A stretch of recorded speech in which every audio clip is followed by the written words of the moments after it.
Hi everyone, मैं हूं आरती शर्मा। आज का मेरा टॉपिक है कर्मा स्टोरी। इसमें मैं आपको बताऊंगी कि हमें अपने किए गए कर्मों का फल किस तरह से मिलता है।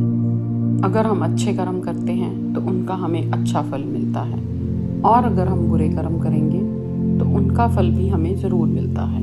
एक बार की बात है, एक साधु और उसका शिष्य जंगल में रहते थे और वहाँ पर वो दोनों भक्ति करते थे। साधु बहुत ज्ञानी थे और उनका शिष्य वो हर काम करता था जो साधु जी उसको बोलते थे। वो हमेशा अपने रोज़मर्रा के कामों में लगा रहता और गुरु जी ध्यान में लीन रहते। उन्होंने एक दिन अपने शिष्य को कहा कि तुम अपने परिवार वालों को जाकर मिलकर आओ। तुम्हें कितने समय हो चुका है अपने परिवार वालों को मिलकर नहीं आए। तुम्हारे घर वाले, तुम्हारे माँ बाप भी तुम्हें याद करते होंगे, इसीलिए तुम्हें एक बार जाकर उनको मिलकर आना चाहिए। पर वो शिष्य कहने लगा, गुरुजी, अगर मैं चला गया तो आपका ध्यान कौन रखेगा? आपको टाइम पर खाना कौन देगा?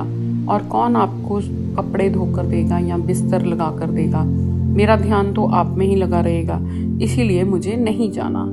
पर वो साधु के जोर डालने पर उसको जाना ही पड़ा। पर जाने से पहले साधु जी ने उस शिष्य को एक बात बोली कि तुम्हें मैं भेज तो रहा हूँ, पर 10वें दिन शाम तक तुम्हें यहाँ पर आना ही होगा मेरे पास। जो मर्जी हो जाए, पर 10वें दिन की शाम तक तुम मेरे पास पहुँच जाना, ये मेरा आदेश है। ठीक है गुरुजी, मैं 10वें दिन शाम तक यहाँ पर पहुँच जाऊँगा।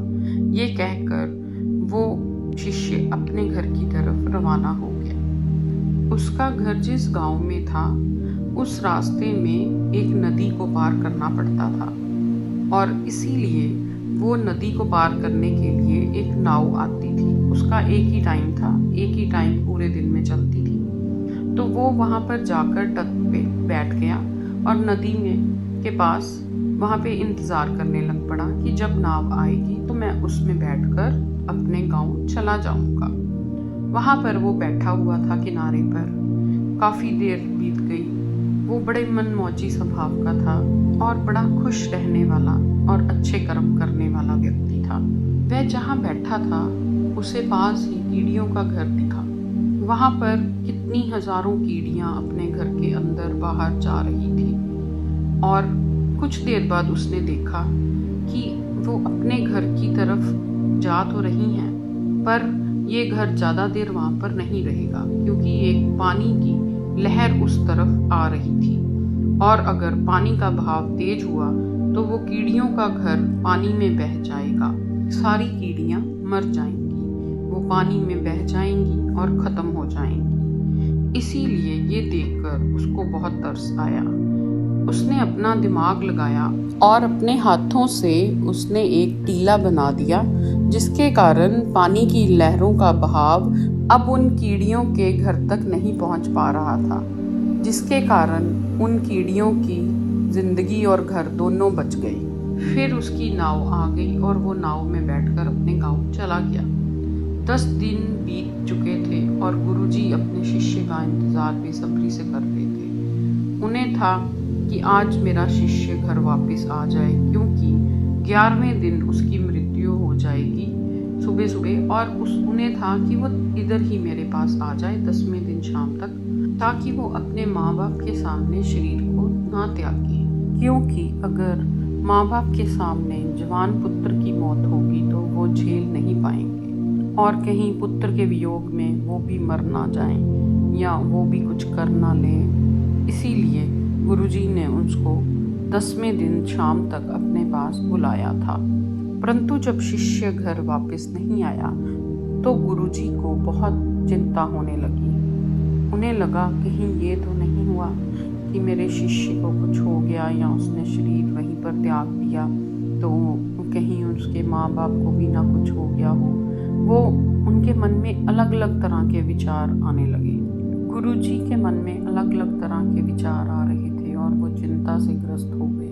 उनका ध्यान में भी मन नहीं लग रहा था, बस वो अपने शिष्य के बारे में और उसके परिवार के बारे में ही सोच रहे थे। इसी सोच में 2 दिन और बीत गए और 12वां दिन हो गया, और गुरुजी को समझ में आ गया कि अब तो मेरा शिष्य नहीं रहा।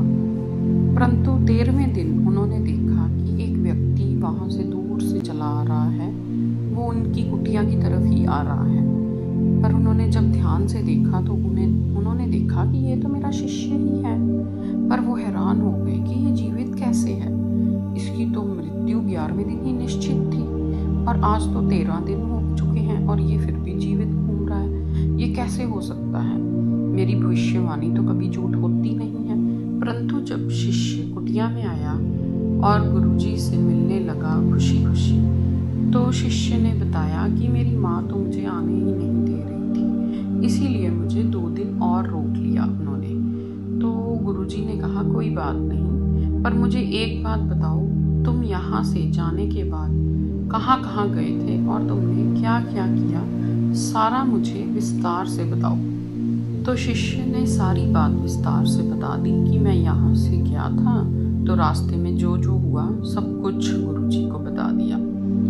तो गुरुजी समझ गए और कुछ देर मौन बैठे रहे और फिर उन्होंने सोचा कि अब जो ये जिंदगी जी रहा है, अब ये जीवन जो जी रहा है, ये कीड़ियों का दिया हुआ है, क्योंकि उनकी मौत निश्चित थी कीड़ियों की, और इसने उनकी रक्षा की और सब कीड़ियों की उम्र इसको लग गई है और ये इसका जीवन अब और 15-20 साल के लिए बढ़ गया है। ये इसका एक अच्छा कर्म ही इसके सामने आया है और इसकी जिंदगी बच गई। ये उसी कर्म का फल है जो इसे मिला है।